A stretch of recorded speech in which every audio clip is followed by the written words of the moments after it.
Hello guys, welcome back to the channel. It's your girl Siri here again, and we are back with another video. If you're seeing this beautiful face for the first time, please don't make it your last. Make sure you click on that subscribe button, like, share, and leave a comment in the comment section down below. If you're a returning subscriber, you're most welcome. So in today's video, we're going to be talking about how to pick the school or a school or a university to go to. So yeah, it is jackpot season, like we all know, and everyone is thinking of studying abroad. They want to go to UK, want to go to Canada, want to go somewhere in Europe. They shall want to go somewhere that is not in Nigeria, and most people don't care. They are ready to take the school that will pay the cheapest school fees, the school that will give them the cash letter on time, and that will just help them to get in their visa and getting out of here. But hold up. You're about to spend some good money, and then you should actually have good pointers to making decisions to the school you want to go to. So let's talk about that.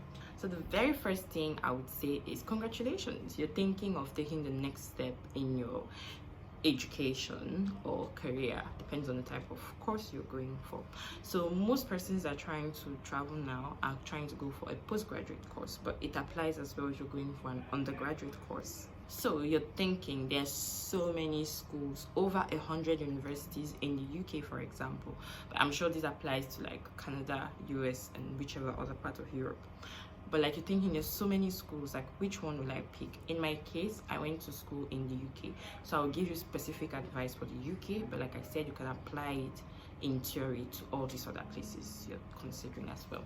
So I'm going to tell you about major things to look out for. The first thing I would ask you, do you want to actually stay there after your studies, or are you planning on coming back? This is important in picking your course. If you plan on actually relocating, like you're not just going to school, you want to get an opportunity after school to live in the UK, if you get on like the postgraduate scheme and all of that, and then you get an opportunity to stay, to change on tier 2 and what are that, you need to know that information. Because if you're planning on coming back to Nigeria, maybe you will pick a course that you know has very good prospects here in Nigeria, but if you're planning on staying there, please pick a course that will facilitate you getting a job. So most courses that are so popular are health related courses, which would include nursing, doctor, blah blah blah blah blah, all the different ones that pop up. Then IT courses, software developer, different IT computer related courses high up there. Then specific like professional courses like being an auditor, being an accountant, and those type of courses, they're right up there. So you can make your research and know what are the courses that will guarantee you easy integration. That is the first thing you should look at. The second thing you want to look at is which are the schools that rank up there in terms of delivery in this course. Not just, okay, you know, there's league tables in general for schools abroad, but there are also course specific tables. You would see like schools that maybe are not top 10 in general on the general league table, but those schools are now top 10 for that your particular course. So you will really get value for your money. So you check that. Then the next thing you also want to do is look at like the environment. So you may have picked a course that is so good in terms of, let's say, health related course, though health is like literally almost everywhere, but let's say IT.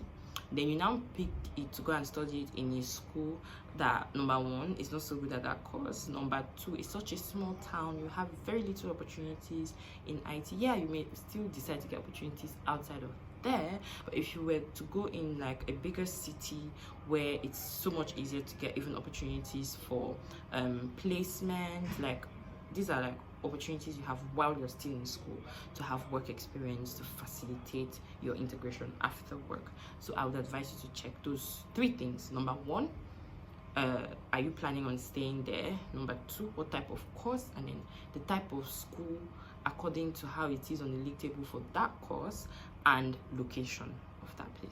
The next thing I would advise you to check is, now you've seen maybe 3 or 4 schools that you kind of like, that offer your course, that are in a good location and have a good ranking for that course. Now that particular school, that environment where it is, does it have varieties, let me say, people from different backgrounds. If you go to a school where it's in a town that has very few black people, mostly white people, it's usually hard to integrate. There's easily, let's say, issues of racism, and you wouldn't want that, especially if it's your first experience. You're leaving home, your family, your friends, all like your backbones are here, they're not there with you. I don't think you want to go to that type of city. So I would advise you to get a city that is more mixed, maybe not predominantly only black people, except that's what you want, but a school that has different cultures. It has white people, black people, Asian people, different type of people, so you will just be right in the mix. You're not going to stand out negatively in terms of you quickly bring attention to you. You go into a class and you're the only black person, you go and try and get a job and you're basically the only black person. It just gives you so many more hurdles. So you want to know like the population of that town, how diverse is the population of the town. The next very important thing is accommodation and travel within the city. So you've again shortlisted a couple of schools and you've answered those other questions. Now you're trying to get accommodation in that city. How affordable is the accommodation? Also, if it's affordable, how easy and also affordable is it to commute from your house to school? You can get like a good accommodation maybe that you pay £400 a month if you're really lucky, and then the transport you're spending to go to classes monthly is over £200.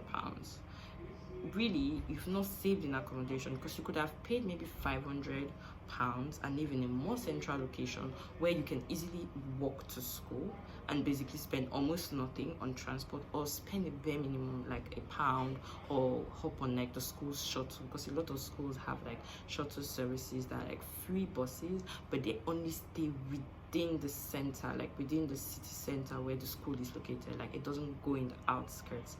So you're looking at your accommodation to be affordable, but you're also looking at distance from school.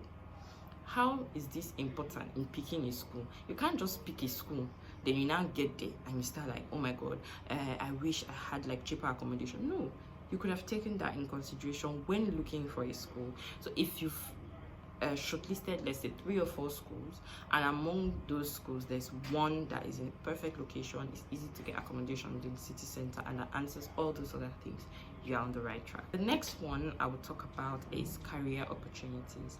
Does your school actively encourage placement on your program? Most black people, we don't necessarily know, especially from African descent, we don't know so much about placement here, and it seems like I don't want an extra year, I just want to be done so I finish at the same time with my mates. That's not how you should be thinking.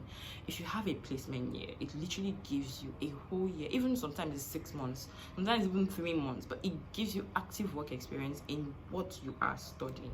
And most people that have placement, they are almost guaranteed an easy job once they are done. They could either be integrated in that company where they did their placement, or when they're applying for jobs, they have relevant work experience in that course. Because most of the times when you go to uni and you're looking for part-time jobs to do while you're studying, those jobs are usually not relevant to your course. 98% of the times not relevant to your course. Most of the times you get to do like either a waitress role, or you work in like retail, or you see people working in like factories.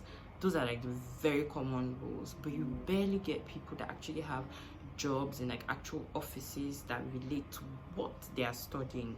If you have that opportunity to have a placement year on your course, take it. So if you're thinking of 2 or 3 schools and they like tick all the other boxes, and there's one that offers you placement at an almost no extra cost, because most of the times it's like £500 or £1,000 extra, it's so worth it, I promise you. Even if they don't pay you while you're on your placement, when the placement is free, what they normally do is that it's like a shorter period, like you don't go every day, and it's not like the whole hours that you would have used to work, so you can still work, but please get that placement. And sometimes you're so lucky it is a paid placement, like grab it. So please make sure you know what are the opportunities for placement on your course before you even apply to the school.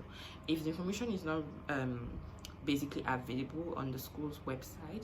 You can email their careers team or their admissions team and ask like what are the opportunities for placement on your course. Is this something you have to include in your application, or will it be done whilst you get to uni? Please confirm that. And the last but not the least is to have an open mind. Don't go looking out for schools hoping that you get the same type of, let's say, environment you will have in Nigeria or whichever country you're applying for, the same facilities. No, you're going to a new country with new rules, with different ways of doing things. Get ready to like do things differently. So if you see a school and there are like some things that you're not used to on their website, or some information that they're pushing out there that you may not necessarily be in support of, don't let that hold you back. It's not as in your face as you really think.